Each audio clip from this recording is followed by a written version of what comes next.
This is Mountain Man coming to you from parts unknown. How is everybody tonight? I'm once again simulcasting on Rumble and Utizzle, and I hope this broadcast finds you well.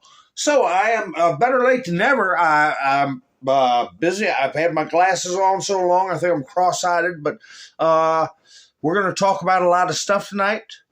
Hey, brand new world order. That's what was communicated and has been being communicated. And I tell you what, I've been dealing with these lefties. They're watching their narratives rise and fall and sputter. And it's really flabbergasting how many people fall for it. But anyway, what do I play videos while people come in and get ready. I got one I haven't played in a while. I might play it. Give people time to settle in. But anyway, let's see. Here we go. Ilhan Omar.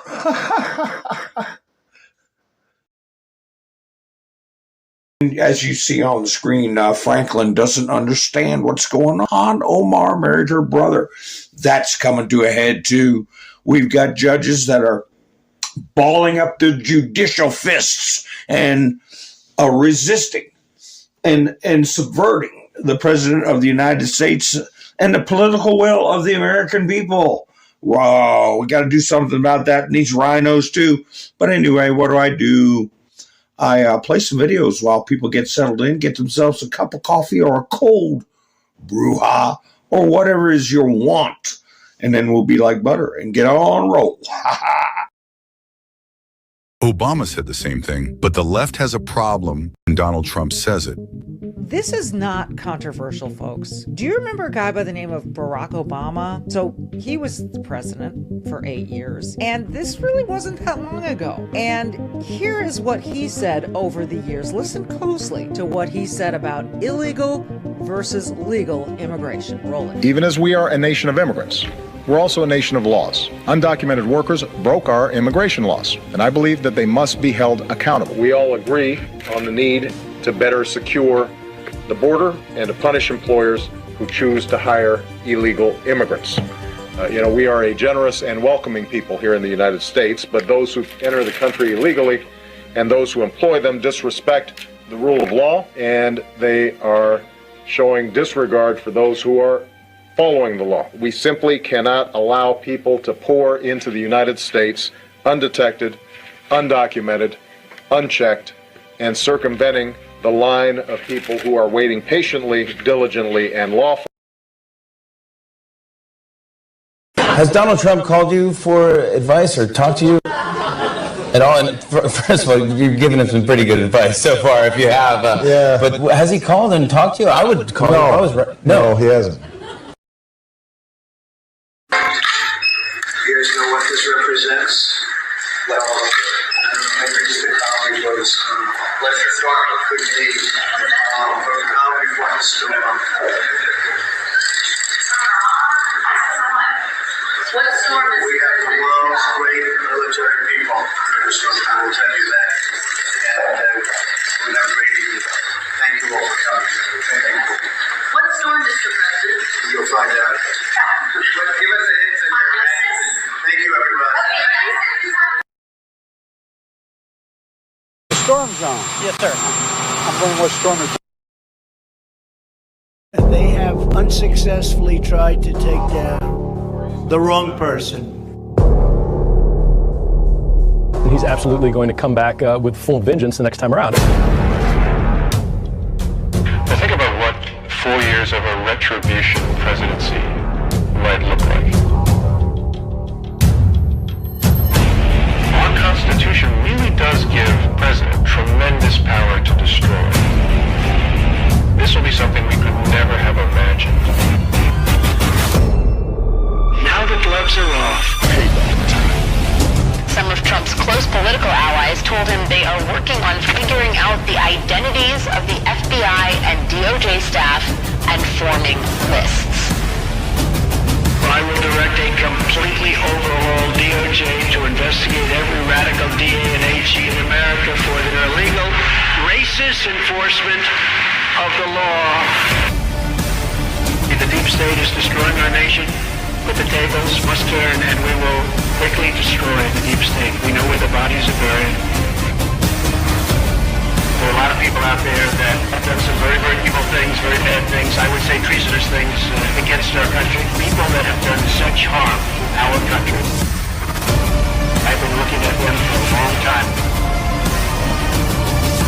He could order the investigation and prosecution of individuals who he sees as enemies. Put them all in jail where they belong.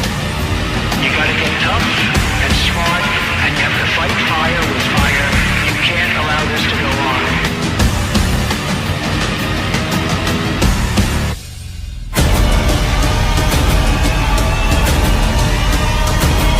And I will be the one to clean it up. I am your retribution. We will take care of it. We will take care of it.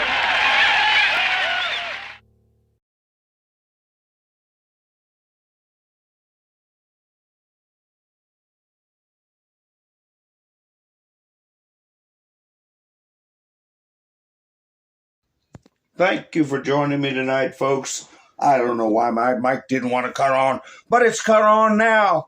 I'm glad you all are here. And guess who wants me to open the door so they can go out and prowl? You know, big job they got to do. Sleep on the couch until I start broadcasting. And then, oh my gosh, I want to go out. All right, that's taken care of. Many of you who have been with me for a long time know exactly who I'm talking about. But anyway, here we are, folks. A brand new world order. That's right, Linda Marie. She knows. It's Sadie, the wonderful, wonderful cat. So anyway, yeah, I just noticed something. I just noticed something on that video I played where Trump is in the Oval Office during his first term, mere days before the first post came out from the 17th letter. And the press asked him then, have you made a decision about Iran? Did you notice that? I just noticed that. I'll have to go check that out. Todd, how you doing? Colette, nice to see you. Sherry, Robin, Roland, Sissy, Tammy's here. Cole's here. All right, this is great. Debbie's here. Robin. Let's see. Melinda's here. Angela. All right. Nice to see you folks. Come on in, shake off your skin and rattle around in your bones. There's Wayne giving me a thumbs up. Awaken Trillium. All right. Darla's here. You know, there may be a time when I skip a name, when I say hi to everybody, and if I do, I don't mean to. But I try to get everybody that I can. Let's see. Elva's here. Nice to see you, Elva. All right. Who else is coming in? And my lurkers. I have to remember to say hi to my lurkers. Right, Trish? Nice to see you. And Pappy Two Bears is here. Nice to see you also. We got Linda Marie. We got Trish. We got Cole. Miss Mindersue is making dinner and listening. That's good. That's good. What are you making tonight? MS Motorsports, nice to see you. Well, we have got things going on. We got the, what we talked about in my last broadcast, the Birthright Citizenship arguments today. And you know, I saw a video I didn't get a chance to watch. Alan Dershowitz said that something was left out in the argument important. I just shake my head. I'll watch it later. I have watched Andrew Branca many times to give a very cogent and thorough review of this so-called birthright citizenship. And Succulo, I don't know what he may have missed. And I've had my reservations about Mr. Succulo. Just, you know, gentle reservations. But here we are. The arguments have been put forth, and Trump was there in person the first time a president ever went before the Supreme Court. And somebody, of course, put it, that's a violation of the separation of powers. He can go sit and listen to an argument. What are they, out of their minds? You know, that they constantly looking for something to go after Trump. Asinine, childish things. Here's one of the latest. Somebody put up at the White House or on the Capitol grounds. It's there on the right. A marble throne with a golden toilet.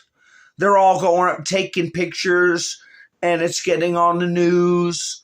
You know, there's a bunch of, I'll call them blue meemaws, blue grandmas, these liberal cat ladies that, you know, they say, oh, it's so gaudy, just like Trump is gaudy. And people taking selfies. They say there's a couple of these things getting hauled around different places to mock Trump in his ballroom renovations. And who's paying for this stuff? That's not cheap.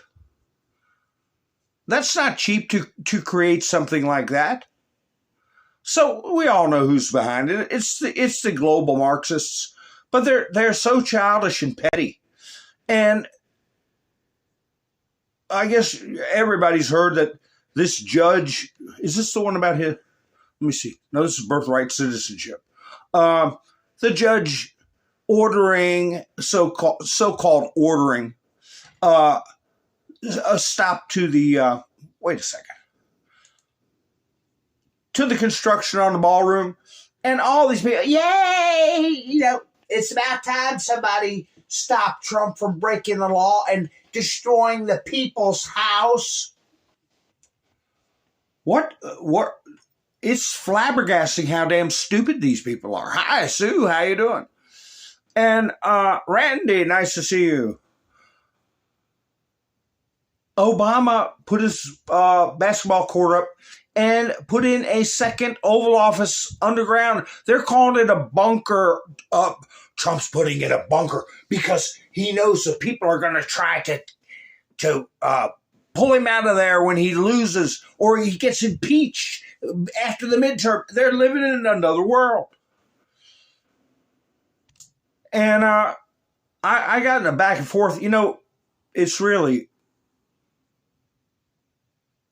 a fool's errand to argue with these freaks. But you never know if you'll get through to one person. I put in articles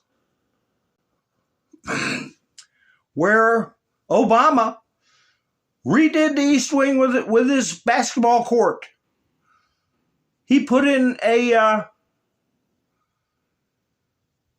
second Oval Office. The Washingtonian magazine had an article. Obama moves into his second Oval Office. And guess where it was? Beneath the East Wing. East Wing. So I might pull up, here it is. Here's a Wikipedia thing on it. You can pull it up on Wikipedia. The Presidential Emergency Operations Center. It's called a PEOC. PEOC is what they call it, a PEOC. Bunker beneath the site of the East Wing of the White House complex. And clandestine had speculated, which I speculated too, that what's down there is probably so bugged and so compromised by foreign elements. Our whole government was compromised with foreign elements. You know, Obama was the apex of foreign infiltration into our government, the Manchurian candidate. Here's quick facts about, it was put in 1941. Well, it was admitted to exist in 1941. 85 years. Presidential Emergency Operations Center was a bunker. Underneath the side of the east wing of the White House complex, it served as a secure shelter and communication center for the President of the United States and others in case of emergency. Well, the one that was built in 1941 was there.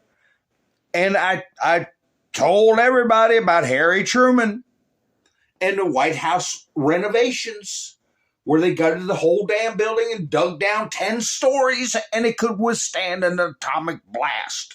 So these people that are speculating that Trump is doing something against the law and he's putting in a secret bunker that has to be approved by Congress, and he's only doing it so he won't get kicked out of office. I mean, it's breathtaking how damn stupid they are. So, meanwhile, Trump's using all private money for the ballroom. And they're expending all this time and money and suing, and judges are giving them an ear where these entities have no standing. So these judges are stepping way out of line, like with a lot of other things, violating the Supreme Court directives over and over again. It's going to come to a showdown. I was going to point out, and I pointed out in the past, that Trump can call back Congress. He can force Congress to come back from their Easter break. We got the Department of Homeland Security. We got national security issues. We're in a state of armed conflict. We're in several states of emergencies, some of them leading all the way back to George H.W. Bush, plus the new ones that are going on. He has every right to call back Congress if he wants to, but I think he can do more than that. I know the president can do more than that.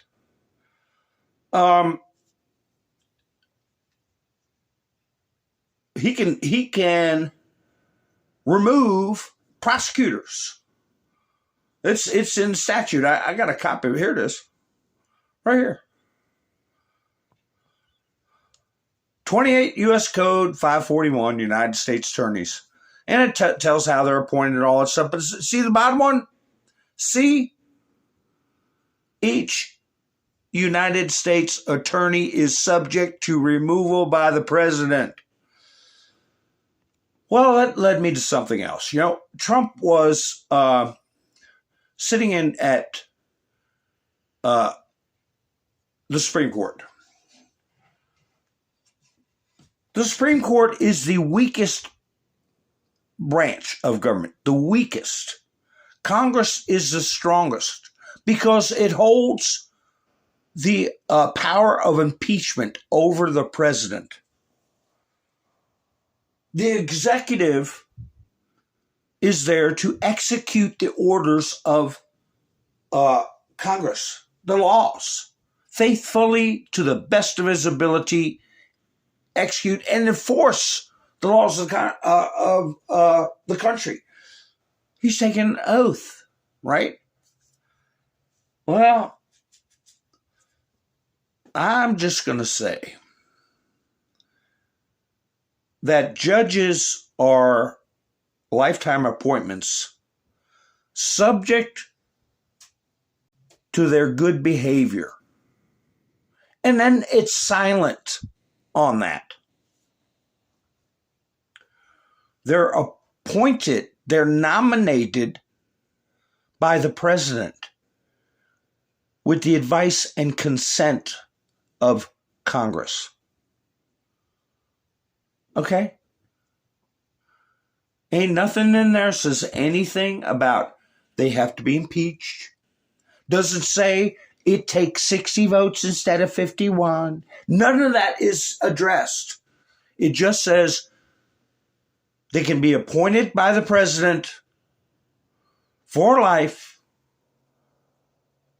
with the approval of Congress, advice and consent, subject to their good behavior.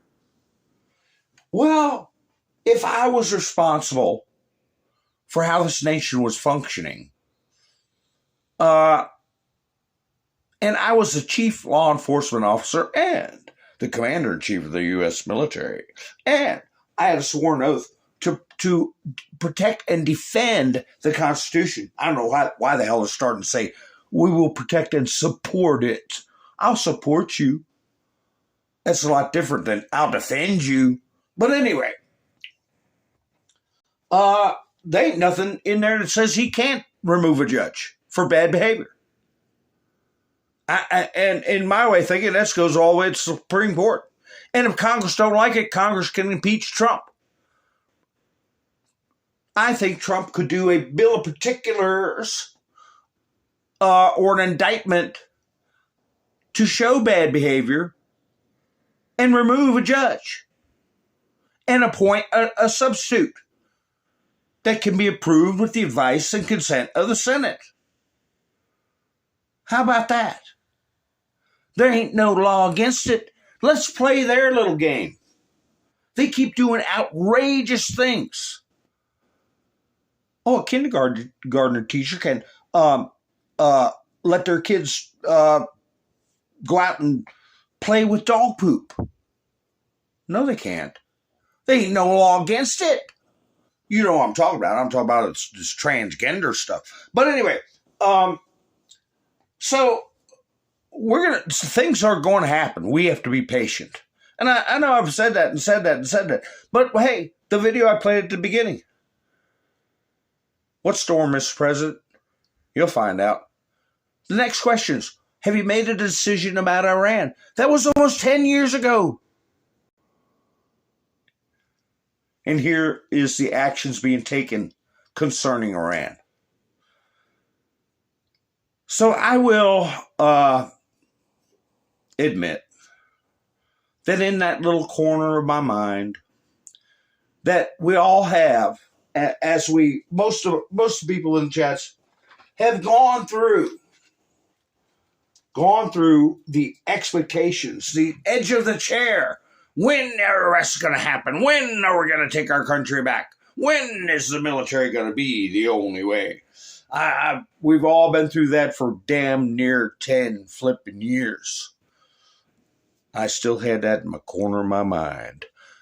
When Trump gave his address tonight, I said, man, wouldn't it be great if he announced action being taken against the people who have damaged this country so badly, the traitors within, the domestic, foreign and domestic enemies are round up. Whoa, man, I have to admit, I had it in the back of my mind. But he brought up Obama. He brought up Obama in really an address not just to America, but to the world. Barack Hussein Obama, and he made sure he said the names. All three names, Barack Hussein Obama. About the $171 billion in green cash. That's what he called it. Did y'all catch that? Ha ha. If he said long green, I'd have fell out of my chair. Ha ha. Trish said central casting. Better than ever. Nice to meet you, Trish.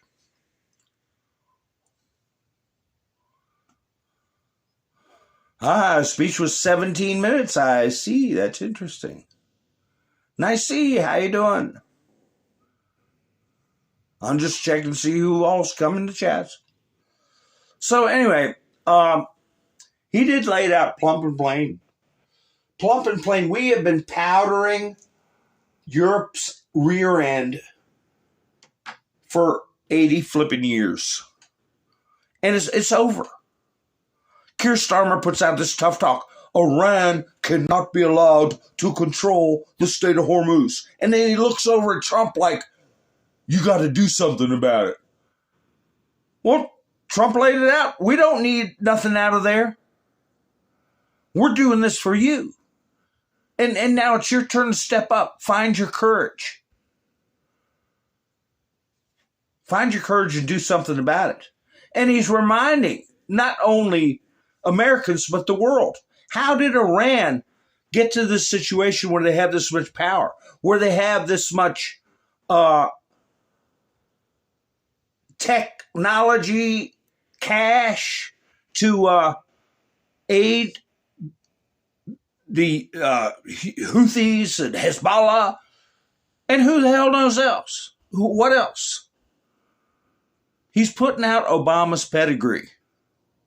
And these lefties, the blue grandmas and soy-infused younger people that have this tunnel vision and have been bombarded with leftist talking points since kindergarten. At some point, their discernment and reason has to cut in. Why the hell would you give a damn about unnecessary renovation to an existing underground facility and a ballroom in the White House? Why would you kick and fight over that when nobody's saying a word about the Fed building, the headquarters of American slavery is the Fed? Debt slavery, tax slavery, inflation slavery, you name it. That's their temple. $1 billion that nobody can account for? Nobody says a damn word. The head of the Fed is continuing to throw high rates at us that end up over in Europe, right out of our pockets, printing money and devaluing what you already earned and have in your pocket. And nobody says a damn thing about the Fed building and the fraud going on there, $1 billion, but they go crazy over something necessary and mostly paid for private funds. I'm not going to say that the military facility beneath is being paid by private funds. You have to be a fool to think that. So what is wrong with these people? And when you show them Obama's ring that says there's one true God is Allah, when you show him bowing to everybody, when you verify to the world he sent pallets of gold and cash, green cash, to the leading sponsor of terror in the world, they still fawn over him. What's it going to take? What's it going to take for these ninnies to wake the hell up? Showing the Somali fraud, showing Ilhan Omar, rubbing it in our faces. Here's a post somebody put up. I got it just before I went live. I said, this needs repeating. Fisher King said, imagine how you are a working father living in the Midwest. You make $75K a year. You can support your family, but you're not rich. You worry about paying for college. I wouldn't send them any there. But anyway, then you read about some Somalian stealing $1 million out of federal health care programs. $1 million for the normal guy would eliminate an enormous amount of his stress. The college thing would be covered. Retirement wouldn't appear so daunting. It's why guys like this buy lottery tickets. And instead, he pays into the system and watches, quote, newcomers, unquote, make a complete ass out of him. This fraud is bad financially, but it makes a mockery of all the hard work of normal people and tears away at the social fabric. Yes, exactly. It's demoralizing.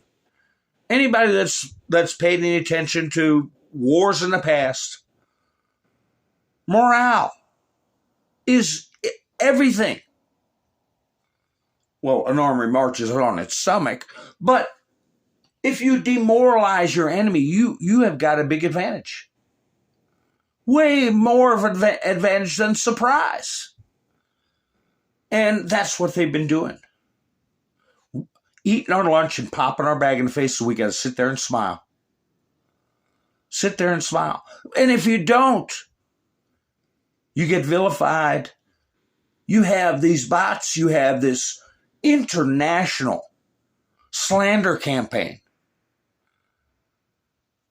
to destroy you and further demoralize you if you dare to say anything about it. Well, not anymore. Not anymore. Did you see that fat, dope, supposed comedian? I saw it the other night, and I didn't even address it. Didn't even give it a deign to even acknowledge it. But dressing up like Erica Kirk, supposedly. A black guy. Wearing whiteface. Oh, nobody says nothing about that. But remember all the hell people were raising? Remember that? Al Jolson, you couldn't even bring him up again, even though he was a patriot. And he appealed to all audiences, black and white. But back in the vaudeville days, they used blackface to sing songs, minstrel songs. But if that's supposed to be racist, but this guy, he could put on a costume to look like Erica Kirk and mock her in the grief of her husband. And then the trolls jump on. Here's Trump giving Erica Kirk, I guess somebody asked him, I didn't listen to it yet, it just said what he said Erica Kirk should do with the trolls on the internet. A thing called Happy Easter. Do we have that? Everyone happy? Anybody that doesn't want, hello, darling. Wow, this is a good table. I like that table. You're doing well, right? Okay. I think you should sue him, but, I told her, you ought to sue some of these. They're so jealous of Erica. I said, you ought to sue their... I can say it. You're not allowed to say this. You have to be nicer. Sue their ass off.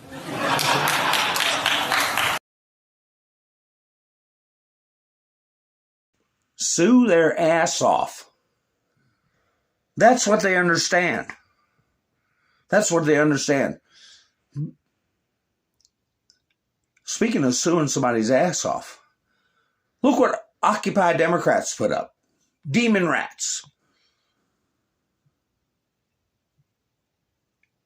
Occupy Democrats. Hit the thumbs up and subscribe to our channel if you agree. I might lose followers for this, but it needs to be said. Does YouTube take this down? I can't even read the words. Or at least one of the words I can read, but I gotta twist the word around. I might lose followers for saying this, but it needs to be said. Trump is by far the worst president in American history. Okay, that's subjective. That's subjective, you could argue. He's a Pete 3DO file, a con artist, and a war criminal. I put in there, put your name on this post, whoever made it. You coward. I said, you're cheap slanderers and libelists. That's all you are. Put your name on it, coward. Who's behind Occupy Democrats and approves these kind of posts? Sue their asses off.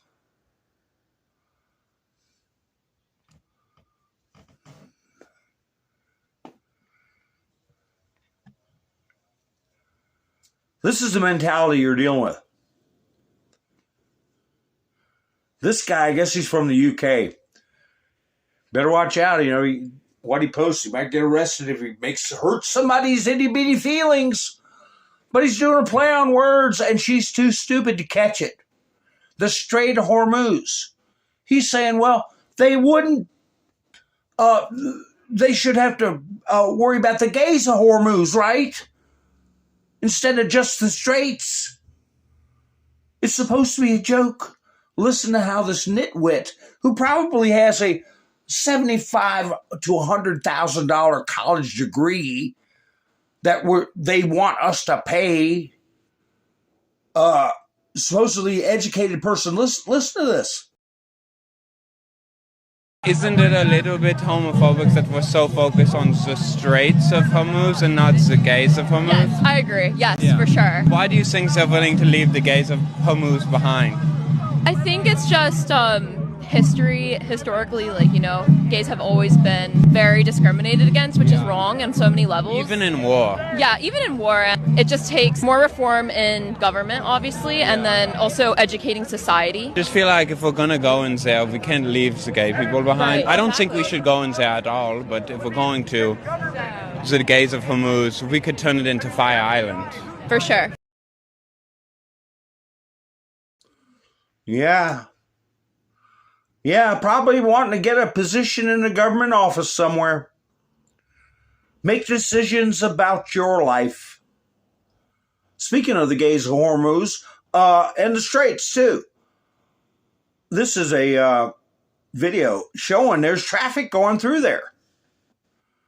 There's traffic going through there, and it's not being bothered. I'll tell you this. They turn off their transponders and go through, and you'll see the ship name disappear, and then it'll pop up on the other side. So there's trade going on. Brent North Sea crude, $95 today. Light sweet is different. It's a higher grade.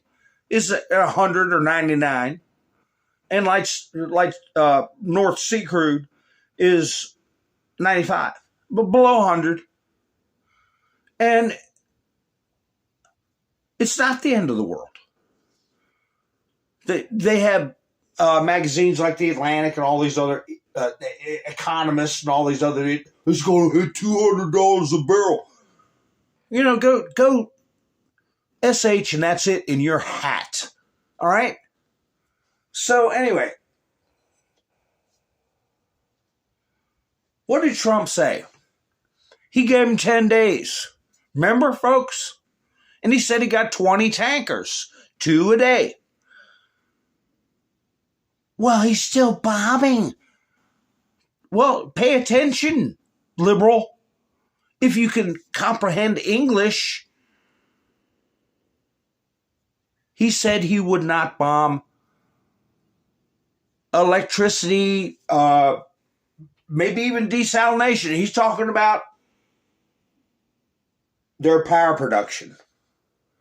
Everything else has always been on the table, especially wiping out the Republican National Guard. That's ongoing. He said he had 3,700 other targets, and he was going to totally obliterate their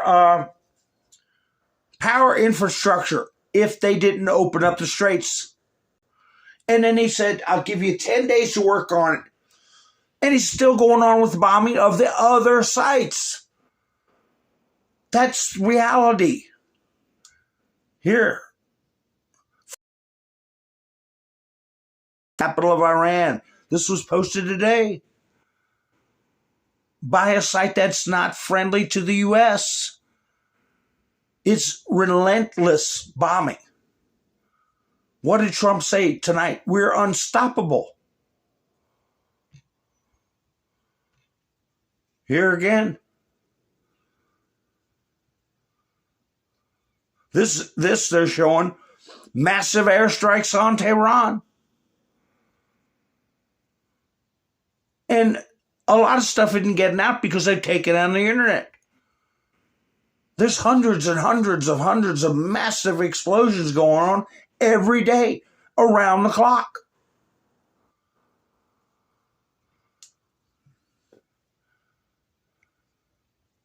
Strikes on the Revolutionary Guard.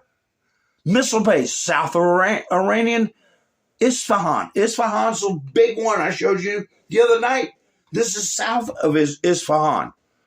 This was another humongous underground explosion. Who knows how many drones and missiles they took out? 1,000? It's still burning.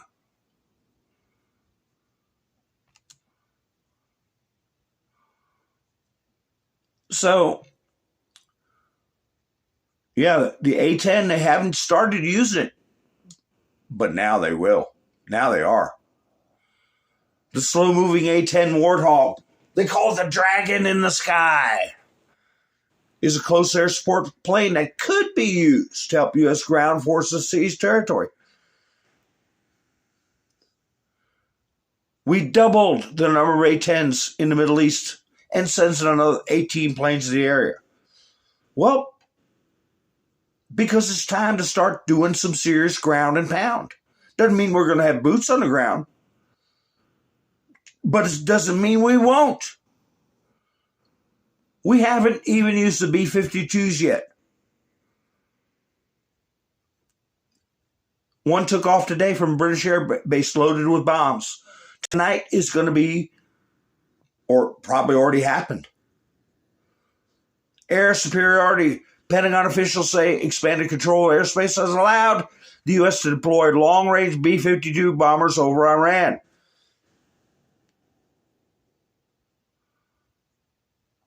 They haven't even suffered the consequences of a B-52. Now, starting today, they're getting it. But oil's coming through. He's praising the moderates in the government, and he's demolishing the hardliners. And that's going to be repeated and repeated and repeated. I really like those moderates, and the hardliners are going to get blown up, blown up, blown up.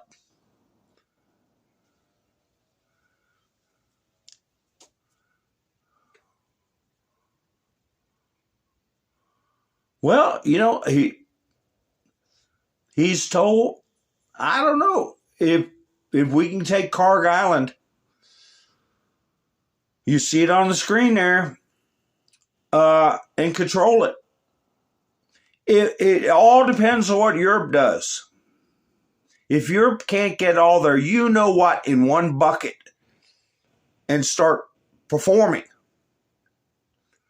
and we got to do it, we're going to want something for it. And if that means controlling Carg Island, and hey, you guys can start paying us, all of Europe, the Saudis, and the other dozen nations or more that are working with Trump and have already submitted to Trump. Understand what's going on. Here is Miss Minister. You still cooking dinner? Because you might have, this is being translated. This was posted because I started off talking about Barack Hussein Obama. He mentioned Soleimani. If he was still alive, we would be having a rougher time because he was an evil genius. And he took Soleimani out. But he also mentioned that we wouldn't even be close to this situation if it wasn't for this person surreptitiously handing over billions of dollars in green cash and gold. He knew damn good and well it was going to be what it was going to be used for. It was going to be used, the money was going to be used to support terrorism and to develop an atomic bomb. Okay? Why would this person do that? And why would Congress sit around with it? Mum. Oh, but we got to worry about the ballroom. Crazy. Here is a video I'm going to play you. This is just the other day. This has worldwide consequences, posted by Ian Miles Chong on Twitter. Prince Suleiman, or however you pronounce his name. Saudi Prince MBS reveals that President Obama gave Iran $150 billion, and the Iranian Republican Guard didn't build a single street with that money. And, I mean, you got to read it because he's speaking in his own tongue, but the unspoken part is that Obama financed the Houthis in Yemen, the Hezbollah in Palace, all this, ISIS, all this stuff was supported by Barack Hussein Obama. What's the word for that? هناك بلا شك مشاريع كثيرة في العالم هدامة، وللأسف اليوم أن أغلب هذه المشاريع الهدامة موجودة في الشرق الأوسط وبجوارنا في المملكة العربية السعودية. هناك نظام إيراني نعرف جميعا بأنه هدفه هدف أيديولوجي بحت، ليس هدفه خدمة مصالح إيران والمواطنين الإيرانيين، بل هدفه خدمة مصالح الأيديولوجية الإيرانية، والأدلة كثيرة من 30 سنة الماضية، وآخرها حصلوا على 150 مليار دولار لم يبنوا حتى شارع أو مجمع سكني أو مجمع صناعي في إيران، فهدفهم واضح، فقط دفعوا فيها لإرسال صواريخ للسعودية ودعم منظمات إرهابية في أماكن كثيرة في العالم. أيضا عمل النظام الإيراني على دعم الإرهاب ليس فقط في حزب الله أو الحوثيين أو هذه المنظمات. نجد اليوم الكثير من قيادات القاعدة متواجدة في إيران بما فيهم ابن أسامة بن لادن. Al-Qaeda, the Houthis, all the terrorist organizations, he's naming it. $150 billion was the most recent from Obama. It's been going on for 30 years, support of this regime. والآن هو يحاول أن يكون القائد القادم لتنظيم القاعدة. فجميعا نعرف هذا المخاطر وليس لدينا أي ضبابية على هذه المخاطر، ونحن نتواصل ونتفهم كيف نتعامل معها ونتأكد أن العالم كله آمن وسليم، سواء في الشرق الأوسط أو في أوروبا أو في أي أماكن أخرى في العالم، من هذه الأفكار الهدامة.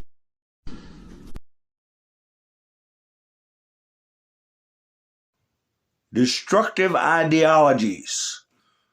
That's what Obama did. I might as well play it. You had the prince right here put the deserved bad finger on Obama for giving that money over and helping finance all this mayhem and a threat to world peace and a threat to possible annihilation of nations. Go right back to Obama.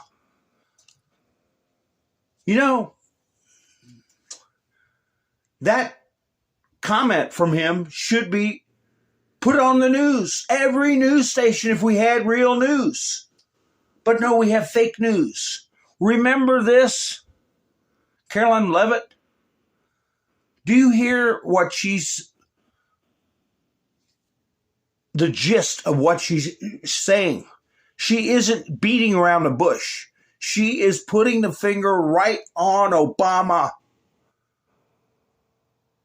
for subverting Donald Trump's presidency, attempted overthrow, illegal criminal actions with his authority and approval. Nothing from the press. I'm going to play it and interject here and there. When was this done? When was this press briefing? And what have you heard since these words were spoken from the media? On another matter, over the past few days, Director of National Intelligence Tulsi Gabbard has unveiled shocking new evidence that former President Barack Obama and top aides in the Obama administration conspired to subvert President Trump's 2016 election victory and undermine the democratic will of the American people. While publicly pretending to engage in a peaceful transfer of power, in private, former President Obama went to great and nefarious lengths to try to sow discord among the public and sabotage his successor, President Trump. The new evidence released by the Director of National Intelligence, who is here with me today, confirms that the Obama administration manufactured politicized intelligence, which was later used as the justification for baseless smears against President Trump in an effort to try to delegitimize his victory before he even took the oath of office. The truth is that President Trump never had anything to do with Russia, and the Russia collusion hoax was a massive fraud perpetuated on the American people from the very beginning. And the worst part of this is Obama knew that truth, and so did all of the other corrupt officials involved in this scam, including former CIA Director John Brennan, former Director of National Intelligence James Clapper, former FBI Director James Comey, former Deputy Director Andrew McCabe, and many others. Director of National Intelligence Gabbard's report further confirmed there was no collusion, no corruption, except on the part of Barack Obama and the weaponized intelligence agencies at the time. The Russia hoax was a blatant lie, all ginned up by Democrat political operatives that were signed off on by then President Obama and leaked to the news media to launch a years-long witch hunt against President Trump and his first administration. Allies of the president. Now, remember, some people are going to say, oh, Obama was president and presidents are immune. No, the Supreme Court didn't give the president blanket immunity. There were buckets. Remember, buckets. And if he's acting in his official capacity, if he's doing things pertaining to his official capacity, he's immune. But his official capacity does not include conspiring to defraud the American people from control of their government. In other words, you're not immune from treason. Including his own son, Donald Trump Jr., were disgustingly smeared as Russian assets, and some even had their lives destroyed because of this vicious lie. The president's first 2 years in office had this fake distraction hanging over it, and endless resources, time, and political capital were spent having to debunk. See the chart there? Secret Russia meeting. I wonder if that was in the PIOC, the Presidential Emergency Operations Center. I bet it was. Under the East Wing that they claim Trump is bunkerizing illegally. There, Obama had a bunker there. Debunk these lies from the highest levels of our government. Now, nearly 10 years later, thanks to the declassification of documents by Director Gabbard, the truth has finally come to light. And this truth vindicates President Trump, his family, and his many allies and associates who were smeared with defamatory lies. President Trump was right from the beginning about all of this, and we are grateful that justice can be served. Now, we have even more damning evidence implicating those who tried to sabotage a duly elected president and did grave material harm to our republic. Thanks to additional important work done by CIA Director Ratcliffe, Committee Chairman Rick Crawford over the past few months, a newly declassified 2020 report prepared by the House Permanent Select Committee on Intelligence, which DNI Director Gabbard has declassified, found that the intel community did not have any direct information that Russian President Vladimir Putin wanted to help elect President Trump in 2016, and in fact, Russia was actively preparing for a Hillary Clinton victory. But at the unusual direction of Barack Obama at the time, the intel community published implausible intelligence suggesting otherwise. Why? To sabotage the incoming president. This is truly one of the greatest political scandals in American history. And reporters at legacy outlets, some of which are sitting in this room today, like the New York Times and the Washington Post, were ridiculously awarded Pulitzer Prizes for their perpetuation of this hoax. It's well past time for those awards to be stripped from the journalists who receive them. It is not journalism to propagate political disinformation in service of the Democrat Party and those in the intelligence community who hand over out of text and fake intelligence to push a false political narrative. She even called, that's why she called out the mainstream media. They should be stripped of their Nobel Prizes, putting forth a narrative that was false, subverting our government, participating in this treason. Oh, you know who would do a better job? Who would do a better job at being president? Don Lemon. What a creep. Pay cut, but it's not about money for me. So do I ever think about it? Yes. Could it happen? Yeah, it could happen if the opportunity presented itself, the right opportunity presented itself. Look, if I wanted to, I know people are going to think I'm crazy. This is going to be the headline, and people are going to laugh about it. I think I could be president of the United States. I could definitely run this country better than Donald Trump. Paper towel roll could, but yes, yeah, you would be a market improvement. As an independent, though, there would be a hard time for me to run for anything because, you know, the way the system is set up, I'd have to choose a side. And so, you know, I probably would have to become a Democrat.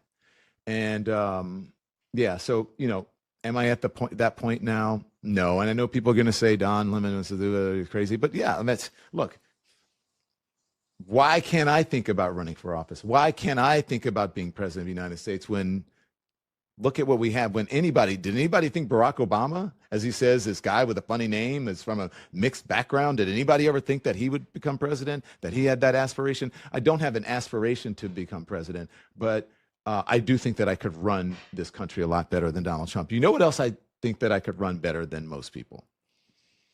And I was actually talked to my husband about that last night. A news organization. Because I was there, I've been in the game for so long, and I'm not interested in being, you know, the anchor out front. I could come in and fix the bulk of their problems and lickety-split in no time flat. Boom. Boom. Wow, I feel like we're making news. The Lemonheads merch is about to become collector's item. Yeah. So I'm Lemonheads busy 2028.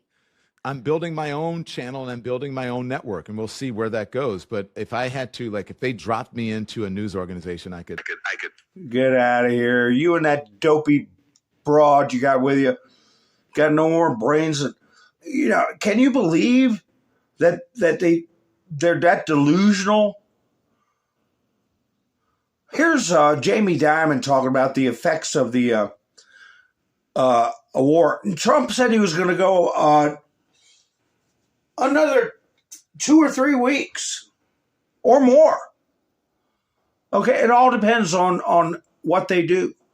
And we got to make sure they can't recover to the point where they can be a threat to the world.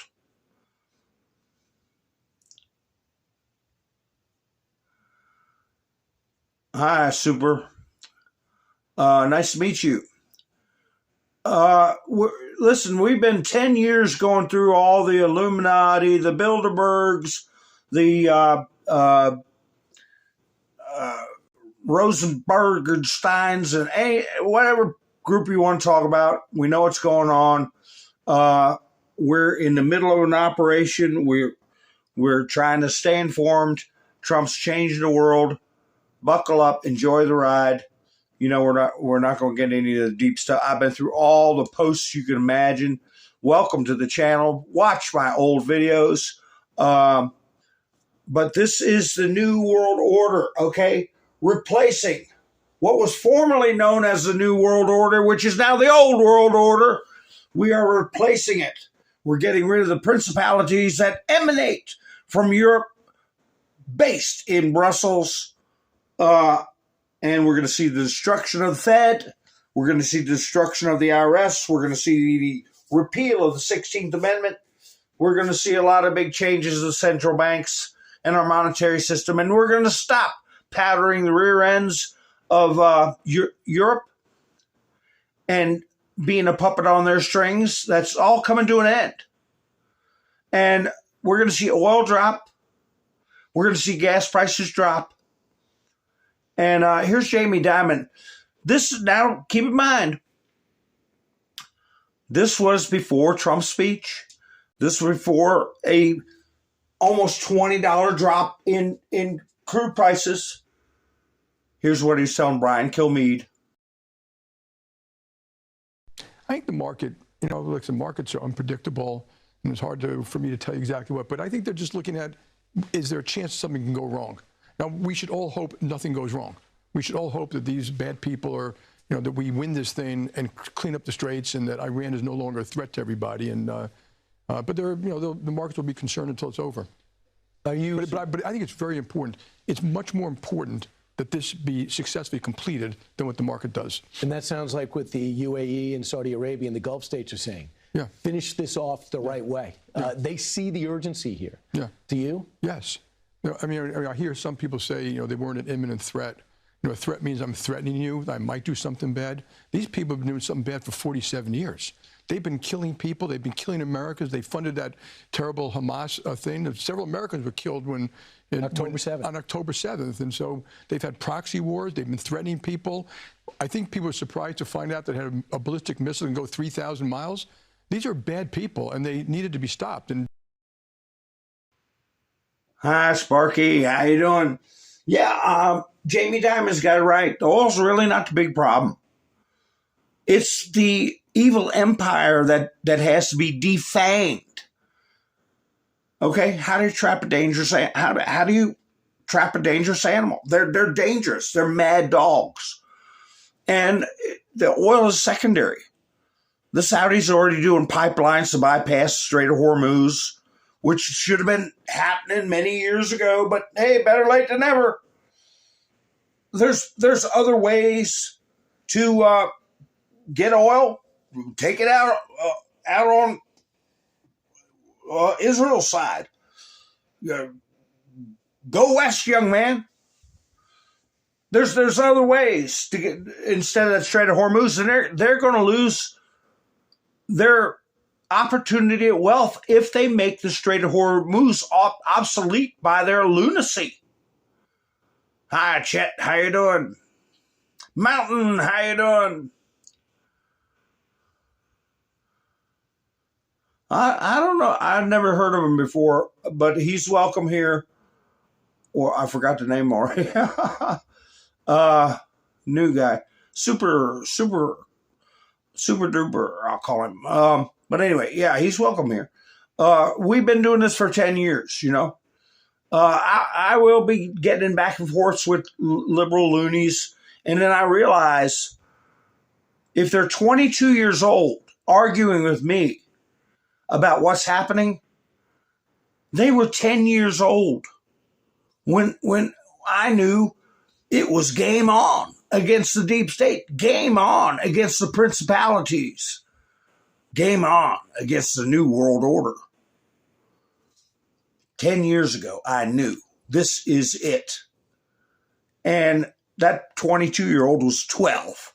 That 22-year-old was staring at his belly button or playing video games and eating Cheetos. Didn't know his ass from third base. Argue with me.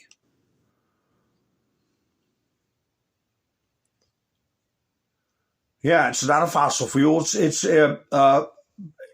organic. Oil is organic. So anyway, Jamie Dimon's right. The oil, we're working around that. It's no big deal. There's more oil. There's oil all over hell's half acre. And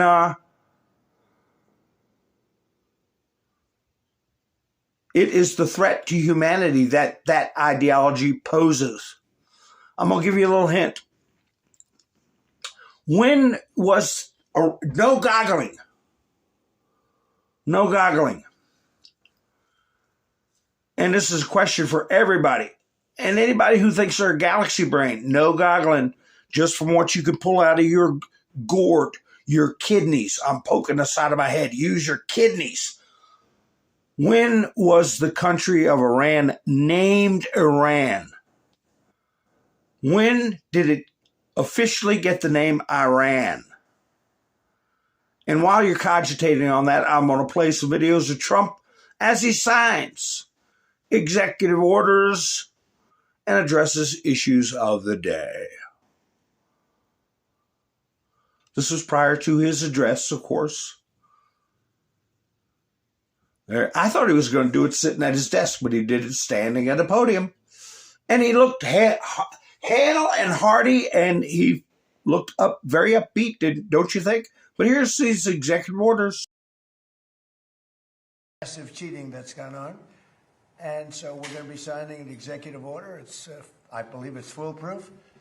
And maybe it'll be tested, maybe it won't. I think it's very obvious what's said. And I'll ask Will Scharf to start off, attorney, a great talent, a very brilliant young man. And if you could discuss it, and then I'm going to ask Howard Lutnick to say a few words, and then I'm going to sign it, and we'll take a couple of questions. Okay? Thank you. Mr. President, as you said, you have in front of you an executive order that deals with a number of issues relating to election integrity. As you've consistently identified, two of the biggest problems we have with election integrity in this country are, one, inaccurate voter rolls that allow ineligible people to vote in various federal and state elections all over the country. And then secondarily, you've consistently identified that vote by mail in this country has become rife with fraud. People returning ballots who aren't eligible to return ballots being sent to people who aren't confirmed to be eligible voters. So what this executive order is going to do is, one, we're going to take federal data. We're going to ensure that each state's election officials are provided with a comprehensive view of who the eligible voters in their jurisdiction actually are, allowing them to properly verify that everybody voting in their elections is legally able to vote. And then it orders the Postmaster General, the U.S. Postal Service, to take bold new measures to verify that ballots both being sent to people are being sent to people who are eligible to vote, and then that ballots being returned are being properly returned by eligible voters only. And we believe that combined, the measures in this executive order will help secure elections in the future and ensure that the many abuses of our election system in the past aren't repeated in future elections. Election integrity, tracking those envelopes. That is to fit hand in glove with the mail-in ballots being restricted to people who have an actual need for mail-in ballots. Two things: election integrity and citizenship qualifications. If we can't get it right on that, what will be the fate of our nation? We won't have a nation. So I see 79. Yes, it used to be called Persia. Hi, Scott. Scott said, looks like a Godfather. Todd says 79. 34-ish. Chet said, whoa. 34-ish. And Sissy said 40. Kim 79. It was named Iran in 1935. So Chet's the closest. 1935. Now the follow-up is, what does the word Iran mean? What does the word Iran mean? And think of the global political situation in 1935. The global political situation in 1935. What does the word Iran mean? Here we go with another clip. No goggling either. This is another clip from the great and powerful Donald J. Trump. And I have a friend of the channel I call the Godfather. I haven't seen him in a while. But anyway, he's the first one to ever go to buy me a coffee. And I was calling him the founder, and but it ended up being the Godfather of the channel. So anyway, speaking of buy me a coffee, I'm putting a link in the description, as this is a totally viewer-supported channel. It's the 107 mark in the chats for buy me a coffee. I have a link in the description. And we're starting off a whole new month. Can you believe it already? And the last week of the month had a lot of people help me out, and I really appreciate it. Wayne helped out. Mike and Bev. Tammy helped out. The Younger Gang. Angela closed out the week earlier. Colette. I always remember Colette. And Miss Menders, who helped out last month. I don't even have my booms ready. What is anybody guessing what the word Iran stands for without goggling? Here's some booms. I'll put a boom in. Kaboom! That's for whenever I bring up buy me a coffee, I put in a few booms. So anyway, what does Iran stand for? What's the word's translation mean? Here's President Donald J. Trump once again. We all need it. You've said it time and time again. It's a total agreement amongst everybody. So here's the idea. The states, right, run these elections. They will, if they want to use the U.S. mail, U.S. Postal Service, they're going to get a code, a barcode from the U.S. Postal Service, and they're going to put that on the envelope, and we will have one envelope per vote. None of this time where we have no idea, there's no observers to mail, there's no envelopes, there's no certainty. That's all going to go away, and what the president is doing today is he's going to make sure that mail-in ballots are safe, secure, and accurate, and will have a clear distinction. If you voted by mail, you will have it on the envelope. Obviously not on the ballot, but on the envelope. So we will know 1 million mail-in ballots. There'll be 1 million envelopes, and you'll be able to know exactly, correctly, that citizens voted. Yes. Notice he said 1 million mail-in ballots instead of 40 million. Because there are going to be very few people compared to the recent circuses. I don't see any guesses, so I will tell you. And remember what was brewing in 1935. It stands for the land of the Aryans. Aryans. A lot of people say Aryan, as in a super race of Aryans. Did you know that? Who was in power in 1935? What was getting ready to happen in 1935? Who was meeting with leaders in the Middle East and giving speeches promoting Palestine? Adolf. That's who. Adolf. It's all facts. You can look it up now. Goggle it. You'll see. I'm right. Land of the Aryans. Sparky. They're not going to name a country. Oh, let's name this country black. Okay. Let's name this country white. Oh, okay. Let's name this one Asian. I'm just teasing you, Sparky, but it's a different language. I said, what's the translation?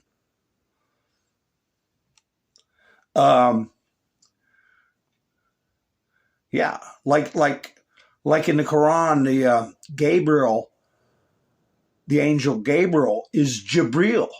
It's different. It's a different language. And, an interesting stat is that 2% of the people create more than 90% of the crime. And the good thing about that is when you get rid of 2%, it's not that many, you don't have a lot of crime. But Washington, D.C., we're very proud of. We're very proud of Memphis, Tennessee, and Louisiana. New Orleans is unbelievable. They had the safest, they just finished their Mardi Gras. They had the safest Mardi Gras in 58 years. The governor just called me, Jeff Lane. 2% of the population commit 98% of the crime. What's the percent? We can do a super CCOT. I'm telling you, we can do a United States CCOT. That's what this country needs. A United States.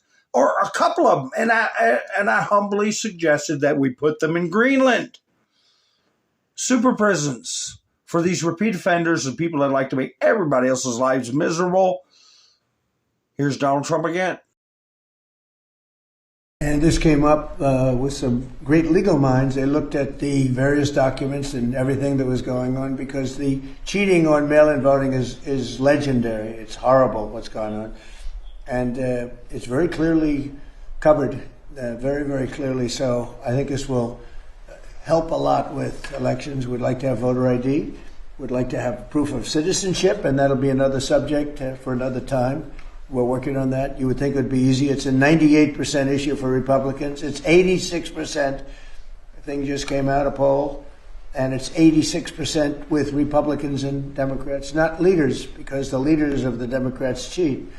And the only people that don't want to do voter ID are people that cheat. There's no other reason for it. Proof of citizenship, they want to be able to cheat. There's no reason. They have all sorts of reasons, excuses, but it's all nonsense. They want to cheat. But the Democrats themselves are very high. It's a very positive, very, very good thing. The Democrat voters, the Democrat leaders, guys like Schumer, who are corrupt, they want to use it for cheating because their policy is so bad with, think of their policy, open borders for everybody where people pour into our country from countries all over the world. Think of that. You look at, just take any issue, take anything, everything they have is so crazy. But the fact that they don't want Yeah, the 80-20 or 90-10 issues. They're crazy. Here we got another judge. Here we got a judge doing something stupid here. It'll get thrown out. And what is it? ABC, they hold up a copy of the Constitution. When they report, Trump administration must restore legal status for thousands of migrants, judge rules. The judge has no authority, and the Supreme Court's already ruled on this. But the subliminal messaging, the illegal psychological warfare campaign being perpetrated right here is that you see a picture of the Constitution, which infers psychologically that Trump is defying the Constitution, and these people think judges are gifts from God that always get it right, instead of what many are, dual citizenships with divided loyalties installed, influenced by foreign entities who came to the United States legally through a Biden-era pathway. Well, if the Biden-era pathway was illegally instituted, they're not here legally. Auto pens don't count. Birthright citizenship has to do with the babies of slaves, not Chinese billionaires who have 56 kids, all of whom, quote, become American citizens. There's a billionaire. He was having people have test tube babies inserted and sending them to America or a territory and getting citizenship paper and then bringing them right back to raise in China. One of the great many scams of our time, President Donald J. Trump. I told everybody about that a long time ago.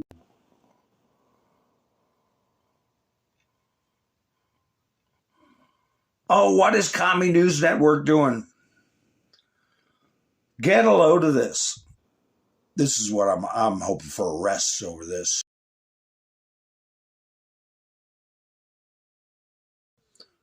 Are we going to root out some more operative judges and attorneys? FBI agents who worked on Trump election probe sue, saying they were unjustly fired. And all the comments, yes, they were heroes. Yes, I hope they win. They hope these people collect millions of dollars off the taxpayer when they belong in jail. At the very least, fired. Some may have just been dimwits. But anyway, the class action lawsuit. Let's see how that plays out. But are we running out of time? I don't believe so. I think things are going according to schedule.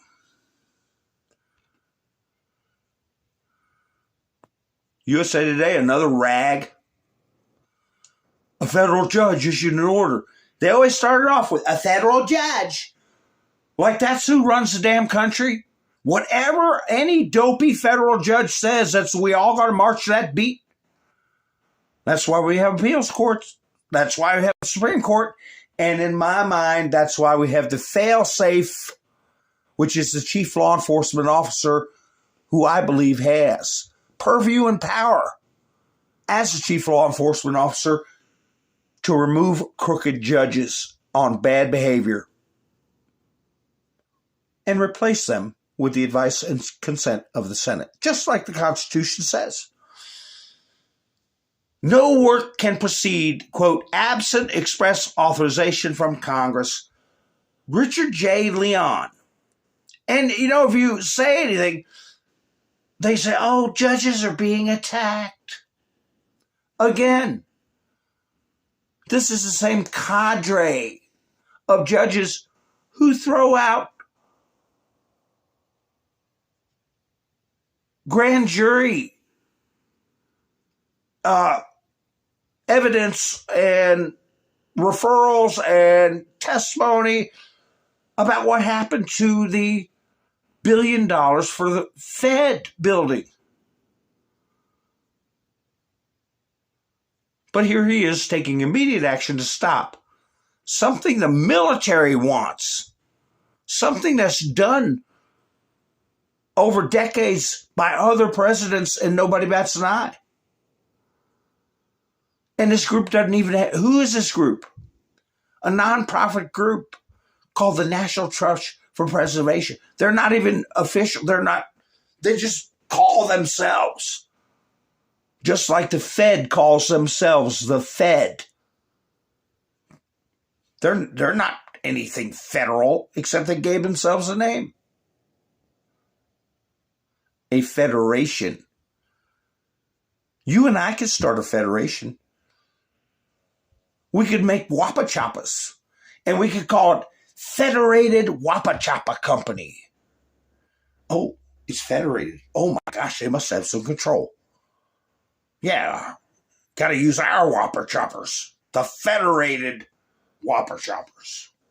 But anyway, the non-profit group argued that the Trump administration should have sought Congress's permission. And of course, they put this dopey picture up. I put up earlier. I thought I put it.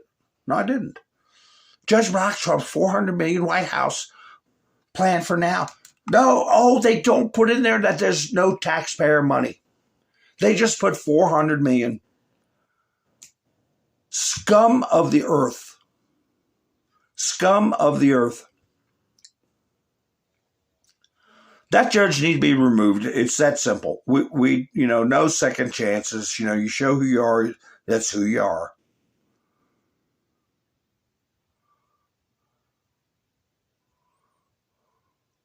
What's this one? I got a video here. What is this? What is this? Oh. What's this guy's name? Is this Will Cain? Yeah, Will Cain. Here's his thoughts on what was happening with the Supreme Court. Let's start here with some examples of some of the types of individuals we could be talking about, like Juan Carlos Valencia Gonzalez. Now, Juan Carlos Valencia Gonzalez was born in Santa Ana, California in 1984. His parents were from Mexico. He happens to also be the son of El Mencho, the leader of the Jalisco New Generation cartel. And now he is reportedly leading that very same cartel. And here's the thing. He is a United States citizen by birth. And it doesn't stop there. Reports of foreign wealth being used to manipulate the system. One Chinese billionaire reportedly has more than 100 U.S.-born children through surrogacy. The idea, build a future family and a business succession plan. Some clients, by the way, request up to 100 babies via multiple surrogacies. It can cost as much as $200,000. And why would they do that? Because babies born here are automatically U.S. citizens. Also, surrogacy is illegal in China. Nearly 41% of international surrogate parents in the United States are Chinese. So why is this such a debate? Look around the world. Much of Europe has restricted birthright citizenship. Asia basically ended it. The United States, still one of the few countries around the world that sits as an outlier. We're the only country in the world that does this crap. And it's because of either criminal or gross negligence for decades by our elected officials and appointed officials. I'm looking at you, Henry Kissinger. I'll dig up a clump of dirt and look down in the hole and look right at you, because that's where you are right now. Henry Kissinger, a foreign-born Secretary of State. Marco Rubio's handling immigration. He's the Secretary of State. He's supposed to. This stuff started flourishing when Henry Kissinger was involved in our government as Secretary of State. That's when it started flourishing. Here's Trump again. Let's see what's going on. Whoops. What's going on here? Come on now. There we go. Didn't want to cooperate with me, but now it's cooperating. Let's see. I'm not sure what this clip is. It's a short one. Army helicopters hovering near Kid Rock's house in Nashville. Did you see that video? I didn't see it, no, but I'm sure they had a good time. So the Army just said the crews of these helicopters have been suspended. What do you think of that? Well, it depends. Are they? Well, they probably shouldn't have been doing it. Yes, you're not supposed to be playing games, right? But I'd take a look at it. They like Kid Rock. I like Kid Rock. Maybe they were trying to defend him. I don't know. Does a rock save America? Yeah, those pilots that took that chopper over to Kid Rock's house got in a little trouble. But I heard they got their wrists slapped and everything's okay. Yeah, here it is. Well, no, this might not be able. Yeah, it is. Colin Rugg put it up. Secretary of War Pete Hegseth says suspension of U.S. Army pilots who flew by Kid Rock's house has been lifted. Thank you, Kid Rock. The U.S. Army pilot suspension lifted. No punishment, no investigation. Carry on, Patriots. The announcement comes after the Army reportedly suspended the crews of two AH-64, I only saw one, Apache helicopters that hovered near Kid Rock's Nashville home. So, yeah, well, but like Trump said, they're not supposed to be screwing around, but, you know, they got the appropriate warning, I'll put it that way. Here's, this is one from, let's see, is this Trump? Oh, yeah, here he goes. Trump told, this is clandestine. Trump told us that regardless of whether or not Congress passed the Save America Act, he's willing to use his full array of powers as POTUS to save this nation from the enemy within, like that judge. The decision has already been made. I'm sure rogue Democrat judges will be lining up to block any and all EOs Trump puts forth. And if so, Trump will then be forced to escalate the powers in which he chooses to exercise. If the Dems want to continue to obstruct the securing of our elections and thus obstructing the security of our nation's national security, Trump has the unilateral authority to exercise a number of more extreme executive powers. And he has told us many times he is willing to do it. Many people don't seem to understand the power wielded by the commander-in-chief if he so chooses to exercise it. Trump did not come this far to leave the security of our nation to chance. It will be done the easy way or the hard way. And I concur. I concur. What's this one? Oh my gosh. Philly Democrat sentenced to 10 months in prison over a threat to end someone's life and skin alive a pro-Trump poll watcher. Skin alive. John Courtney Pollard. He's a tolerant Democrat. That he could skin the poll watcher alive and use her skin. Oh my gosh. I ain't gonna read all that. So you sit in jail and maybe your head will self-adjust. Trump said in the ballroom case, the judge said we have to get congressional approval. He's wrong. congressional approval has never been given on anything in these circumstances, big or small, having to do with construction of the White House. That's the Army Corps of Engineers. In this case, even less so, because the ballroom is being built with private donations, no federal taxpayer money, President Donald J. Trump. Yeah, so we got to go through the motions to get rid of that dopey order. But these liberals are like Lucy pulling the football. They're Charlie Brown. They're coming out, oh, we got him this time. We got him this time. And then it just gets yanked away. Here's Trump put up pictures.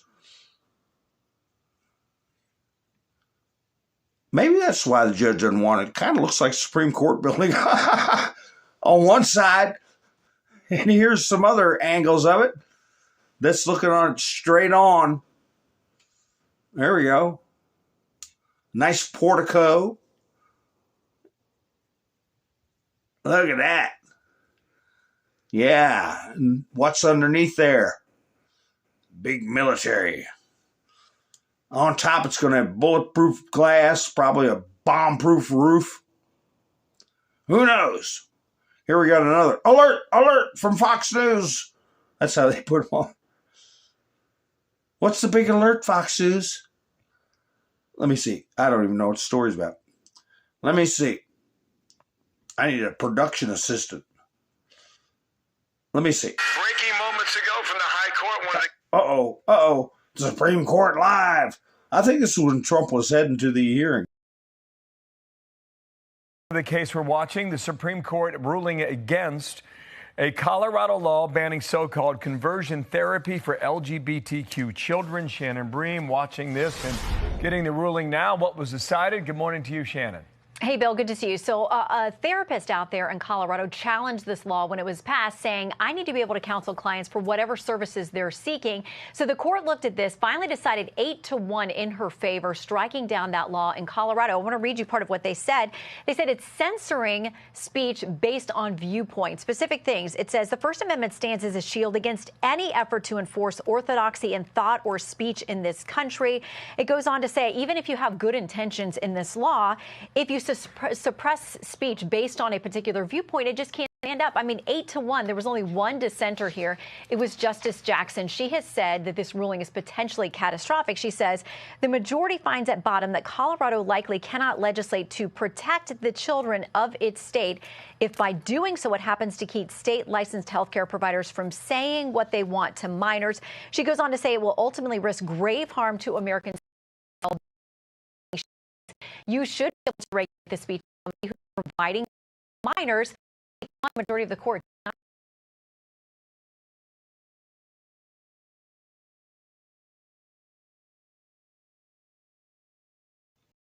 Come on, Mike. There we go.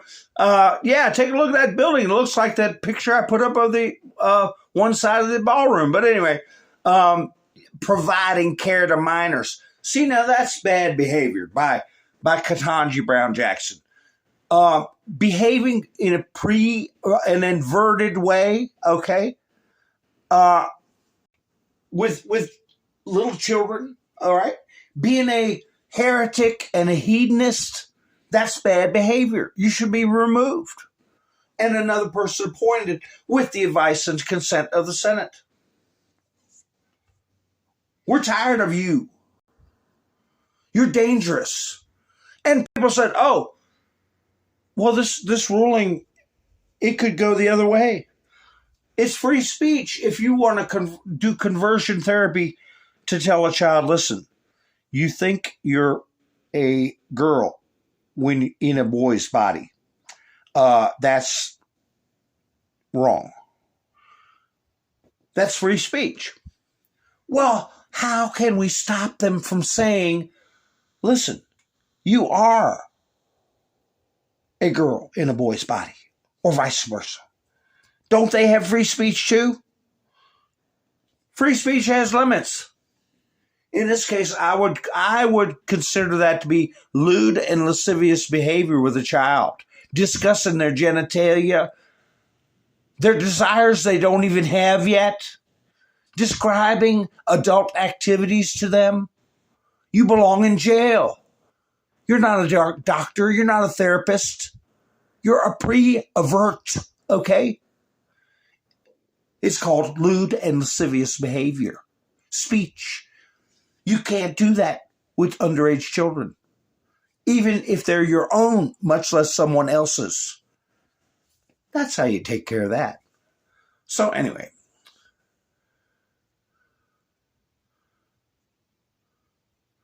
Come on, I'm trying to get that out of the... There we go. Get off the screen. There we go. I'm having a little delay. Breaking. Tyler Robinson's parents. Did you hear? I didn't even deign this story with any videos where the defense comes out and says, they can't match the bullet that they got out of Charlie Kirk to the gun. Oh, here we go. Candace Owens going to be talking about Jews popping up out of the ground. Hatch in the dirt. Oh, my God. Of course they can't. It's made of lead. Bullets get damaged all the time to where they can't be forensically matched microscopically to a barrel.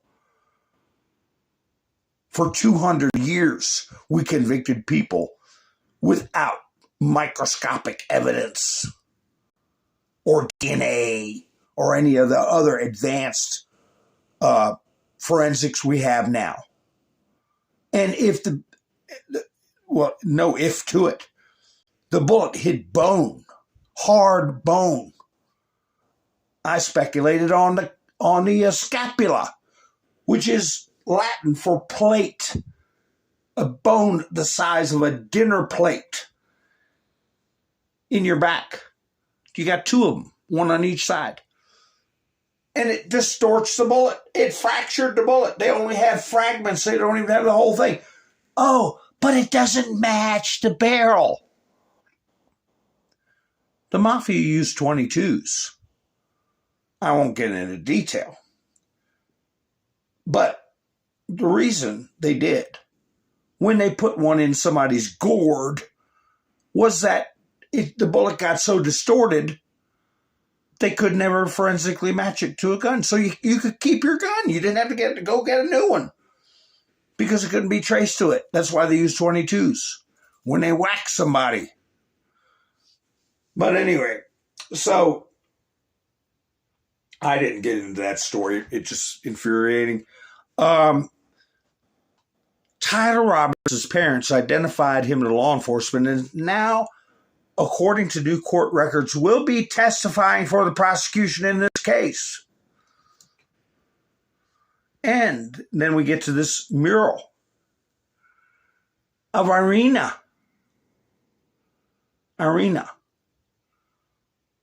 They will end the life of your daughter. And if you put up murals to them, they will cover them up. Wake up. What's he referring to?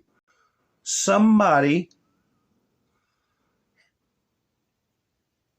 if you can believe this, took issue with a mural after all the George Floyd crap.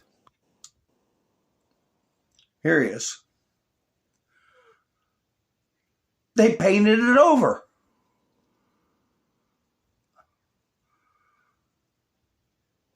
A nearly complete mural of slain Ukrainian refugee Irina Zarutska in Providence is being removed after JEW-ish Mayor Brett Smiley called for it to be taken down. The murder of the individual depicted in this mural was a devastating tragedy, but the misguided, isolated intent of those funding murals like this one across the country is divisive and does not represent providence, said Smiley. Like the George Floyd crap wasn't divisive? Did Irina cause any cities to be burnt to the ground? And all the other mayhem that happened after George Kirby? Look at that idiot. Defacing a mural. Wiping it out. Because they don't have your good in mind. They've never had your good mind. You know, and it's Tyler Robinson. You know, he should already be on, that should be already concluded, in my opinion. But anyway, not only his parents, Tyler Robinson's parents and trans boyfriend will be called to testify for the prosecution in what happened to Charlie Kirk.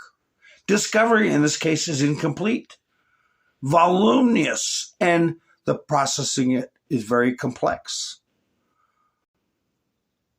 Well, there's text messages that he admitted to doing it. I don't know if I got a copy of one of them. If I get to it, I will. I think it's something he should be taken care of out of hand. Just out of hand. Pop. Iran's new regime president, much less radicalized and far more intelligent than his predecessors, has just asked the United States of America for a ceasefire. We will consider when Hormuz Strait is open, free, and clear. Until then, we are blasting Iran into oblivion, or as they say, back to the Stone Ages. President Donald J. Trump. Yeah, now if Europe wants to get down there and find their courage and just take what they need, if we got to keep putting the ones to be putting all this effort and costs into it, we're going to want something for it. No more free rides. No more free rides.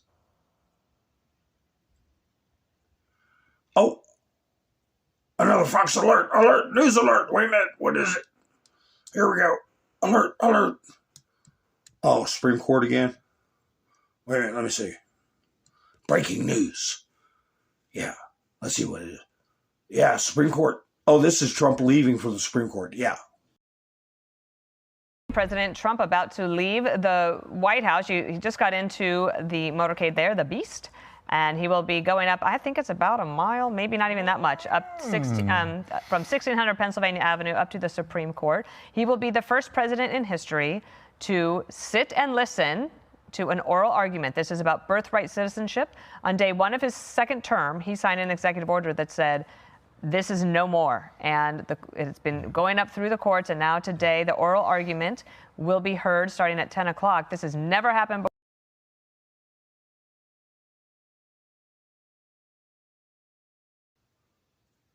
Never happened before. Well, it happened now.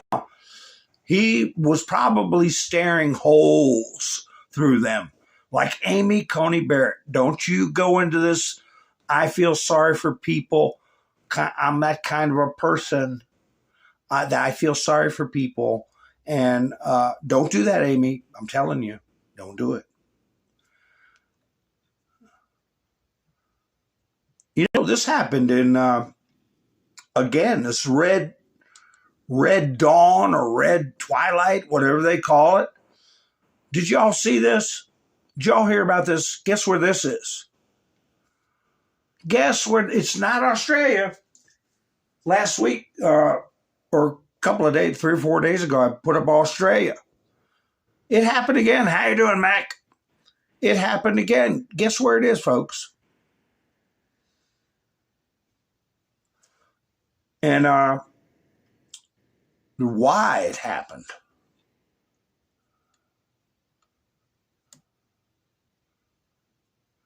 That's right, Miss Sue. There's so much going on.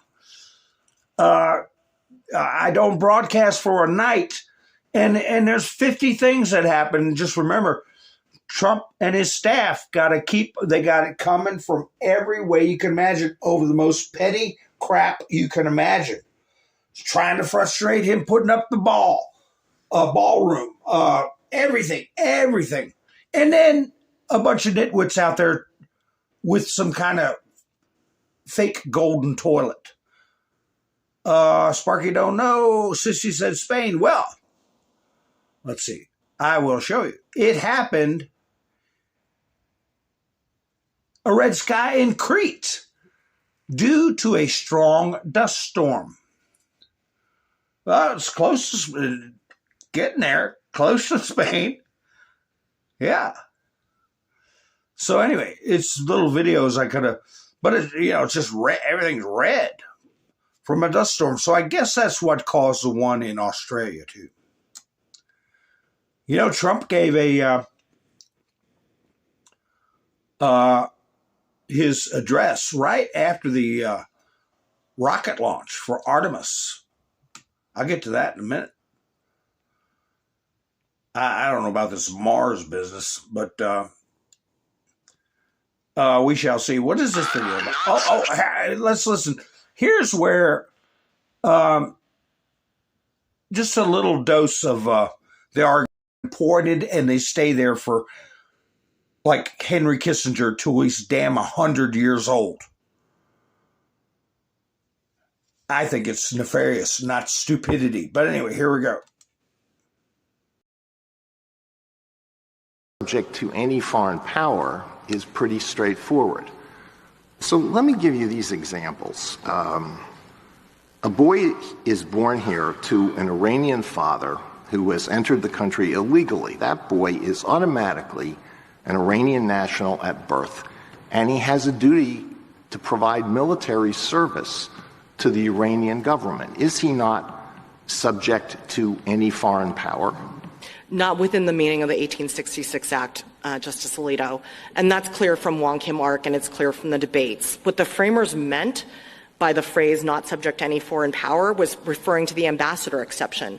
If it meant what the government contends, basically not a subject of any foreign power, that another country considers you a jus sanguinis citizen, then I think she's Irish. I'm not sure.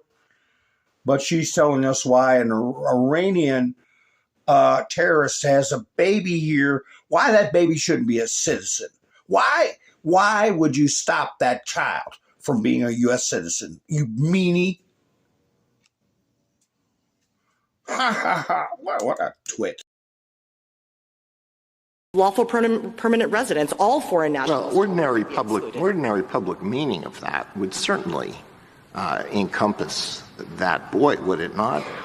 Justice Alito, if you think that the language of the 1866 Act was ambiguous, as Wong Kim Ark says, the shift to the language of the 14th Amendment, which is the operative text, certainly clears up any ambiguity. Well, what I said about a boy born to an Iranian father is true of children born here to parents who are nationals of other countries. If I'm correct, it's true to a child who's born here to Russian parents.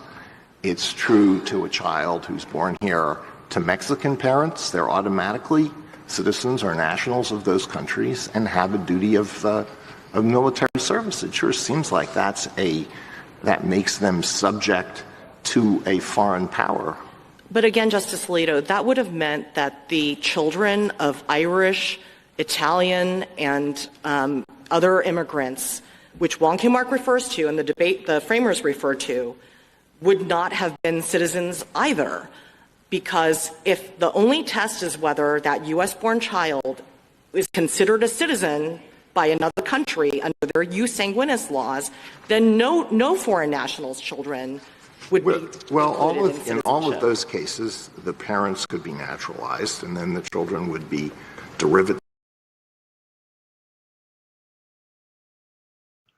Well, if they're non-citizens and don't have permanent residency, their child is not a citizen. That's what Trump's executive order says, and that's what the Constitution, the amendment, the 14th Amendment means. So, I'm just looking at, I put another link in the chats to the 147 Mark II. Buy me a coffee. And I appreciate everybody who's been helping out. We started a whole new week, a whole new month. Oh my gosh. April. We're in for April. And, getting down to tax day is the 15th. Why did they do it on the day Lincoln was murdered? Lost his life. Why did they pick that day? I don't know. It's got something to do with it. But anyway, folks, I got another clip from Trump. I have a lot of stuff. Like Miss Mendersu said, there is so much that goes on. You can't take care of it that quick. It's just, you got to have a little conversation about stuff, not just firing through news. Yeah, because they're evil, Miss Mendersu said. Ha ha ha. But anyway, folks, I'm going to play this.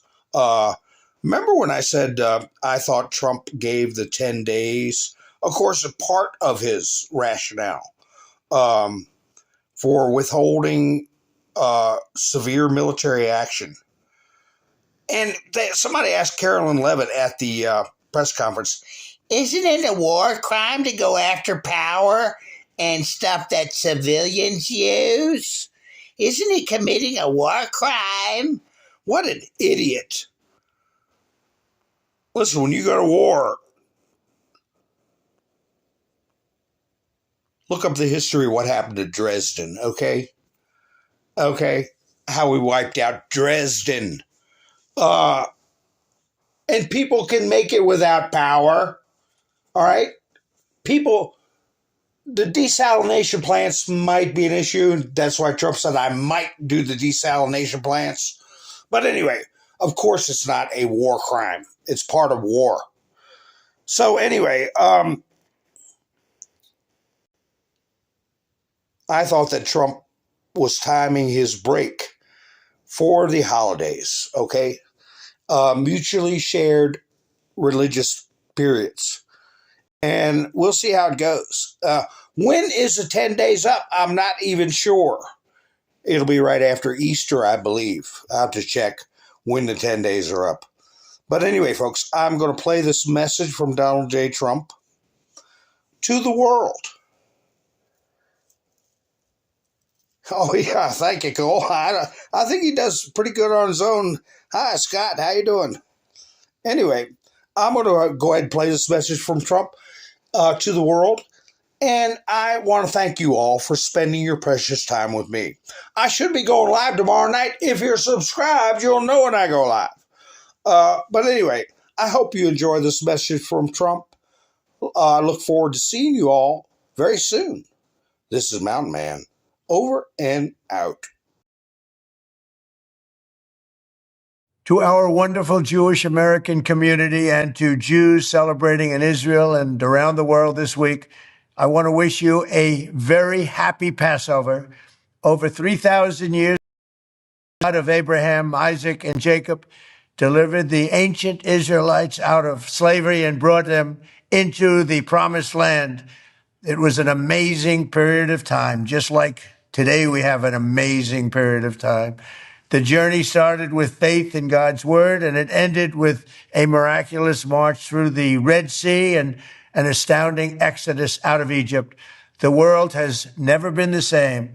This week we recall this ancient proof of God's faithfulness and are reminded that with true faith, eternal hope, and the power of prayer, nothing can stop the people of God. As Jewish families and loved ones gather together for Seder dinner, we ask that God will continue to watch over the Jewish people and that he may continue to preserve and protect the United States of America for generations to come. Our country is doing better than it has ever done. I am very happy to report. Happy Passover.